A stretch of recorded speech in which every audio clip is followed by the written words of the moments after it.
Maswerteng gabi po mga ka-STL. Narito na po ang resulta ng STL Batangas para sa araw na to, 3rd of February 12, 2026, araw ng Huwebes. Naway ang mga natayaan nyo pong mga numero kanina ay manalo nawa ngayong gabing ito, 8:30 PM. Kaya't kunin nyo na po ang inyong mga ticket. Narito na po ang resulta.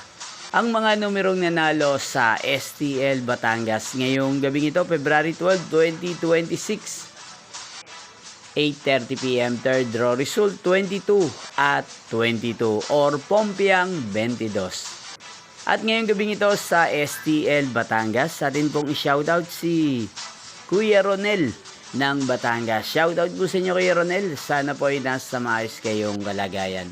Inyo pong napanood ang resulta ng STL Batangas. Magkita-kita pong muli tayo bukas ng alas 12 ng tanghali. Thank you for watching.